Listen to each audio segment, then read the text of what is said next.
Poor booking and poor build-up aside, Evolution 2 was actually a pretty good show. Hello everybody and welcome back to the channel, and it's time for another review. And this time it's Evolution. So you guys know how critical I have been of WWE's poor booking and poor build-up of Evolution 2. And I still stand by it for everything that they have done. But I will give them some credit that Evolution today was a pretty good show. I definitely thought it was. I definitely thought it was a good show. There's definitely some complaints I have, but I don't have a lot. There are some complaints, but not a lot. I know, surprising. But there are definitely some things I've got to say. So the show kicked off with Becky Lynch defending the WWE Women's Intercontinental Championship against Bayley and Lyra. It was a good little opener. It was a good opening match. Becky retained by rolling up Bayley to retain. I'm kind of hoping this is the end of this, and then we can get something new. But for some reason, I think we're probably going to get Becky Bayley again at like SummerSlam or something. I'm kind of hoping we get something new, because I kind of want this whole situation to be done and dusted now, but I don't know. I just got a feeling that the situation's going to continue. JC Jane defends the NXT Women's Championship against Jordan Grace, and this is problem number one. Now, I do not have a problem with JC Jane winning the match. Absolutely not. That is not the thing I am annoyed about. What I am annoyed about is the heel turn of Mariah May. Now, while I do prefer Mariah May as a heel, the reason why I'm grossly offended by it is, number one, they had Mariah May pin JC Jane in her debut. That's number one. She first pinned JC Jane at Great American Bash. And how do I know without watching it? Because I saw a clip. Number two, Mariah May just debuted as a babyface. And number three, they immediately turned her heel, even though the heel turn, in a way, doesn't make that much sense. Like, the Fatal Influence put her through a table when she signed her contract. And you're gonna tell me that she's gonna help them? I don't know. It just does not make that much sense. Well, yes, Mariah as a heel makes a ton of sense. And this is why I didn't like her being debuted as a babyface. Like, I think it would have just been better if they just debuted her as a heel. It just would have been so much better if they just debuted her as a heel. And I've been saying, and I said that I was against them debuting her as a babyface because she was so much better as a heel. It would have been better off if they debuted her as a heel. And the fact that they debuted her as a babyface and then turned her heel within about a month or even a couple of weeks is kind of a joke. It's kind of a joke. It's almost like WWE were playing a prank on everyone. It's almost like they were playing a prank on everyone. But yeah, the heel turn. If you wanted to do the heel turn, they could have waited a little bit longer. But yeah, everything I just said just didn't make sense. Like, why should she help Fatal Influence even though they put her through a table or whatever? I don't know. It's stupid. It's stupid, and And whenever WWE does something stupid that doesn't make any sense, I just say WWE logic. Because that is the most logical WWE thing to do. Do something that doesn't make any sense. Again, Mariah is better as a heel, but they should not have turned her heel this quickly. They should have either turned her heel after she became the champion when she beat Jacy Jayne, or they could have done something where Jacy Jayne gets screwed over by Fallon Henley and Jasmine Knox, and then Mariah May takes over as the leader of Fatal Influence, and then Jacy Jayne turns babyface, and then you can get Mariah May as a heel. Like, to me, that would have been so much better. To me, that would have been better. Like, you could have done a double turn from that. But again, as I say, WWE logic, so yeah, none of that really makes any sense. Yes, Mariah as a heel is better, but they should have done it a bit better. A lot better. And it was also pretty lame on how they turned her heel too. Roxanne and Raquel defend the women's tag team titles against the Allies of Convenience, Alexa Bliss and Charlotte, and Sol Ruka, Zarya, and the Kabuki Warriors in a fatal 4-way. Again, I wish they did something better than this. So, here's the thing. I know some people tried to believe that WWE had no time to set up qualifying matches like they did with Alexa Bliss and Charlotte Flair. And that is untrue. That is untrue. On the go-home weeks of Raw and NXT, instead of just having Kairi wrestle Roxanne, they could have just had Kairi and Asuka reunite. Yes, I know randomly putting them together wouldn't have made too much sense, but, you know, it's the Kabuki Warriors. And then you have them fight Natalya and Maxine Dupree. And then you had them beat Maxine and Natalya. And then on NXT, you could have had Sol Ruka and Zarya take on Tatum Paxley and Izzy Dame. And then you have Sol and Zarya win that. Boom! There you go. Every team had qualified. Well, other than the champions, but you get what I mean. So, yeah, they did have time to get other teams to qualify. WWE just pressed the lazy button. That's all they did with that. They just pressed the lazy button because they couldn't be buggered. You know, they couldn't be buggered putting effort into this. While this tag match was definitely not the best. It definitely was not the best. It was still good. But Roxanne and Raquel retain here. Sol Ruka was the one that got pinned. Wow. Great way to treat your North American champion there. A great way to treat your North American women's champion there. Having her get pinned. But hey, someone had to get pinned, I guess. But, yeah. Couldn't say I cared for this one very much. But, you know, I'm usually not a fan of multi-person tag matches. But hey, it was alright. But again, I just wish they just didn't give the belt to Roxanne.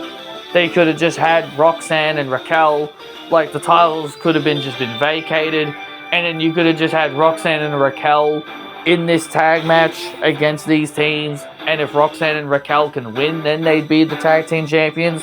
But again, WWE would rather press the lazy button because they don't like being creative. Next match is the match I really did not care about, and I consider this the boring match on the card. That is Tiffy Time defending against Trishy Time. Absolute cringe. That was absolutely cringe. But Tiffany Stratton and Trish Stratus. Tiffany retained. That's really all you need to know. Tiffany retained, and they gave Trish Stratus like a standing ovation, trying to make it sound like she's retiring or something. And if I'm going to be honest, if they are going to have Trish retire, fine. If that was the reason why they did this, and then they can retire her. Again, they did the same thing when she versed Charlotte Flair. When she came back and she wrestled Charlotte Flair several years ago. They gave her a rousing standing ovation to make it sound like she was retiring. And they also did it recently, 2 years ago, a year or two ago, with Becky Lynch after that steel cage match. They gave her a rousing standing ovation. How many times is Trish Stratus going to get a rousing standing ovation to make it sound like she's retiring, only for her to come back again? So, in my opinion, if she's going to get all these rousing standing ovations, then it should mean she's retiring. But no, it happens. It's happened a lot. It's happened like 3 times as far as I'm concerned. So to me, I'm not considering it a retirement until she actually says herself she is retiring. So I would rather Trish retire because I don't really want to see her anymore in the year 2025. And no, I'm not being disrespectful to a Hall of Famer. Because I know a lot of people seem to think this is me being rude to a Hall of Famer who paved the way for the women's division. I just do not care about her anymore. I just don't care about her anymore. To be honest, I was never really a big Trish fan, even when she was in her prime. Even when she was in her prime, I wasn't really much of a Trish guy. I kind of always preferred Lita. Over her. But the point is, I'm just ready for Trish to retire. I'm just ready for Trish to retire. And in my opinion, just because people like Goldberg, well, yes, he has retired, I'm seeing part-timers like him get title opportunities, and people don't like it, but they seem to be fine with Trish doing it. It's kind of a little bit of double standards, in my opinion. So I think everyone should be more, show more double standards and be fair on both sides of the coin. But we live in a world where people don't want to be fair. They would rather complain about it being one thing, but are okay with it with someone else doing it. So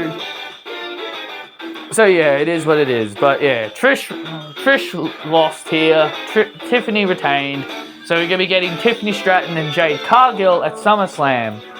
Oh boy, what a horrendous match that's gonna be. Jade Cargill takes on Naomi takes on Naomi in a no-holds-barred match. Bianca Belair was the special guest referee. So they only had Bianca Belair there just to make an appearance. That's all it is. They just had her there so then she could be on the show. Obviously, a lot of people thought Bianca could have turned on Jade Cargill, which honestly I would have been fine with. Because my God, how badly do I want Bianca Belair as a heel? And of course, WWE's attempts to keep her off TV has now gotten the fans missing her. And because they don't have the godforsaken balls to turn Bianca Belair heel, they're just like, well, we'll just take her off TV and then make the fans miss her. Then that way she can come back and be a babyface again. We don't want to turn her heel. So the best way to get rid of all the boos is to take her off TV. So yeah, that's why they did it. That's why they did it, because they didn't want Bianca to get booed anymore. How about actually embrace it? How about embrace it instead of being cowards instead of being cowards? I don't get it, man. You will turn someone like John Cena heel, but you will turn frickin' John Cena heel, but you won't turn Bianca Belair heel? I mean, Jesus Christ, we might even see Cody Rhodes as a heel if the reports I'm seeing are true. Which again, usually you be careful with what you believe on the internet. But still, if you're telling me Cody Rhodes can turn heel, then you sure as hell can turn Bianca Belair heel. But regardless, Jade Cargill wins as usual. She wins again because of course she does. She beats Naomi, and that's pretty much that. It was a fine match. It was a fine match. I'm just not really into Jade Cargill as much as I expected. Because for some reason when I watched her in AEW, I thought she had potential, but for some weird reason, I just don't feel the same way with her now that she's in WWE. So, next we have the Battle Royal. The 20-woman Evolution Battle Royal for a World Championship match at Clash in Paris. I still wish this would rather be saved at SummerSlam, but whatever. So the participants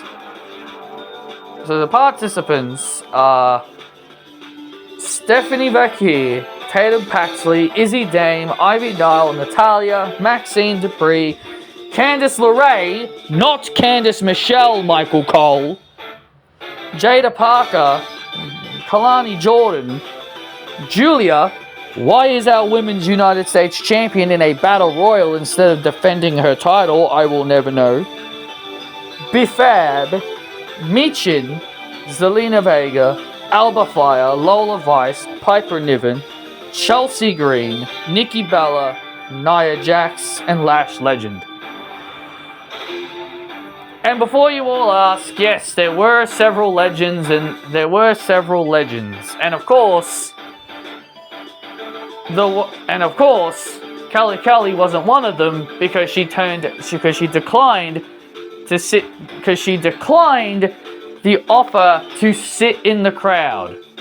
Now, I commend her for doing that because, to me, that's not a good way to bring someone back. But WWE clearly didn't get that memo because they did that with other legends like Melina, Jazz, Ivory, and all the other ones that they had there. Because apparently just being shown in the crowd is apparently a good way to show that they care about the legends of women, or the legends of the women's wrestlers, which, in my opinion, I do not agree. I do not think that's a good way to show you care about your legends, the women that paid the way for the future. I don't think that's a good way of showcasing it, but, it's whatever. And secondly, I wish they had, and secondly, this is just a little minor complaint. I wish when they do this show as a yearly event, because I really believe that the women tonight really showed, even if some of the matches on here I didn't care about or like, I still wish they do this as a yearly event because the women really showed they can hold their own. And also, this show was far better than Saturday night's main event and NXT Great American Bash. Obviously, it wasn't better than AEW's All In, but I would definitely put it up there as one of the better. I'll definitely put it next to AEW All In as the second best show of this whole, weekend, basically. So, definitely up there. Definitely up there. Thirdly, a little nitpick here. I wish they did not have Michael Cole and Wade Barrett on commentary. I wish if they're going to do all women's pay-per-view as a yearly thing, which I very doubt they will, they really need to start treating it like an actual all-women event. Like they had women's announcers and women's referees, but where are the women's commentators? Why does Michael Cole and Wade Barrett have to call it? Could have maybe had Gail Kim make an appearance and be a commentator or something. Could have had one of the legends that you had sitting in the damn crowd actually get asked to be a commentator for the show. But no, they wanted to be lazy and just stick with Michael Cole and Wade Barrett. So it's not an all-women's event then. It's not an all-women's event if we've got Michael Cole calling the matches. And Michael Cole called Candice LeRae, Candice Michelle, not once, but twice. Does he not know the difference between Candice LeRae and Candice Michelle? He has called Candice LeRae, Candice Michelle several times before. Does this man not know the difference between them? Does he do it on purpose? I swear it feels like it's on purpose, because he's called Candice LeRae, Candice Michelle several times before. I swear it's on purpose. I swear he's doing it on purpose. There's no way you can keep getting her name wrong. It's ridiculous. It's ridiculous how often he gets her name wrong. And another nitpick about this Battle Royal is Tatum Paxley getting dumped out of the ring immediately. Like, the bell rung, Nia Jax immediately grabs her and chucks her out. Tatum Paxley, this is why I hate Triple H's booking when it comes to the women's division. Like, he doesn't show any respect to the NXT people. Well, other than one other who made it to the Final Four. But really? Really? Tatum Paxley and Izzy Dame, two ladies who have been killing it on NXT, get dumped out immediately in like 10 seconds. Paxley gets thrown out immediately, and then Nia then turns to Izzy Dame and then chucks her out as well. Like, that has to be a joke. That has to be a joke. Like, that has to be a joke. It's ridiculous how he continues to bury NXT wrestlers. And here I thought NXT would be people that he would cherish because of how much he loved his own NXT. But I guess Triple H just wants to send a message that NXT Black and Gold will always be the superior NXT over the newer version of NXT. And also no legends, which is kind of hilarious and funny because I swear to God, I remember seeing people saying yesterday that Natalya said there were going to be surprises in the Battle Royal. Yeah, what great surprises we have. What great surprises we have. The people that were shown on the damn graphic that were all in the Battle Royal. Yeah, what a great surprise. Definitely full of surprises. And because Natalya said this, everyone bought into the whole bullshit about a certain person or certain two people that fans were expecting to see come back tonight. I swear. And I said that. And I said that in my video when I talked about Evolution. I said that the fans are going to heavily rely on two certain people to come back at that show. And I'm pretty sure you damn well know who I'm talking about. But regardless. But one other thing I will say. The crowd were into the show. And that is what I want. A lively crowd that actually cared. And you could tell the fans really were enjoying the show. And that's what makes the show good. A lively crowd that actually gives a shit. Not just several matches. Not that they don't give a shit about one or two matches. They give a shit about every damn match on the card. Even if it's a match that they don't care about, they showed a lot of live energy, and that's what I like to see. And that is what I like to see. The crowd for Evolution was fantastic. I will say it was great. Hell, there was even a chance that I never ever thought in my wildest dreams I would never ever hear in my lifetime. The fans were even chanting, "We want Charlotte," in that Fatal 4-Way. I know I should have brought it up in the Fatal 4-Way, but you know me, I tend to bring things up as I go along. The fans were literally chanting, "We want Charlotte," in that Fatal 4-Way. Who would have ever predicted in the year 2025 on their bingo cards would have the fans chanted, "We want Charlotte"? Tell me that. No one in their wildest dreams would have ever believed that would have happened. It's crazy. Absolutely crazy. But anyway, Stephanie Vaquer wins the 20-woman Battle Royal, which was expected, and as she should have. And also as she should have. It should have been Stephanie Vaquer. She wins the Battle Royal. She last eliminates Lash Legend.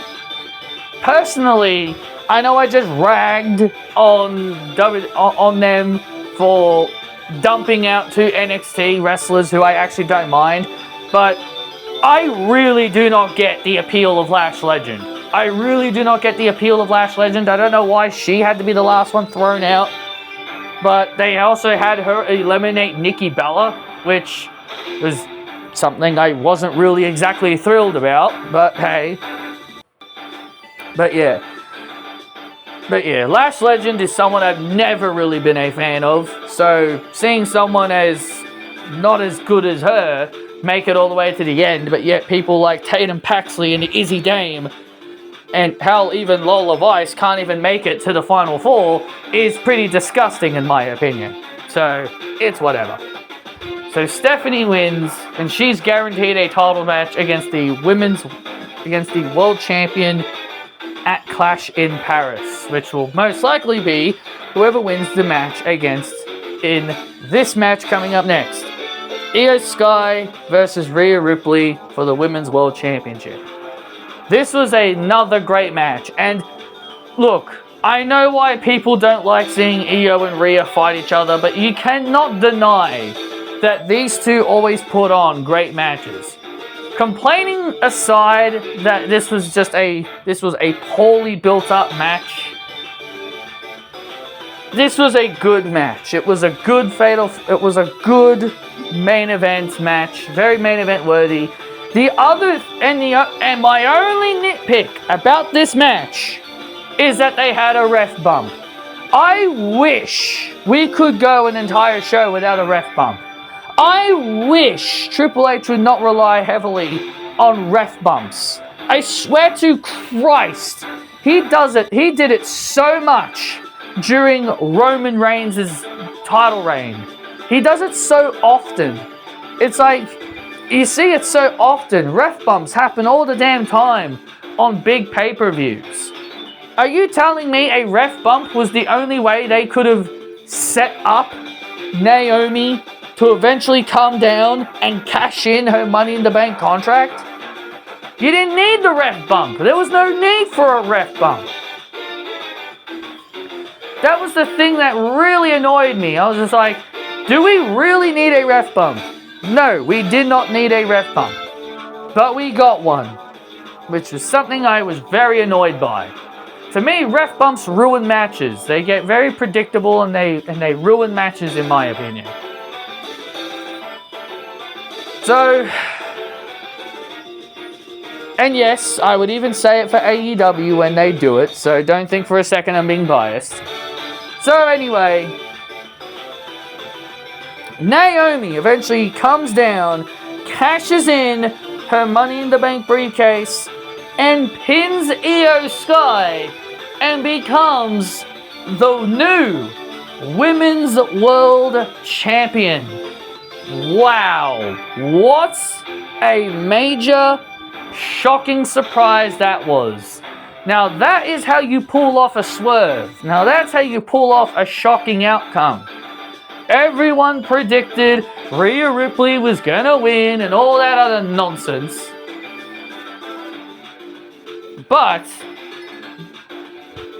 I will give Triple H some credit here. He did pull off a nice swerve here by having Naomi become Women's World Champion. But it unfortunately means that report that I remember finding a while ago that said that WWE have no plans on taking the title off of Tiffany Stratton anytime soon, that pretty much is confirmed to possibly be true. since Naomi cashed in on Io Sky, because she's been threatening to cash in on Tiffany Stratton. She was threatening to cash in on Tiffany Stratton for quite some time. She was teasing cashing in on Tiffany Stratton.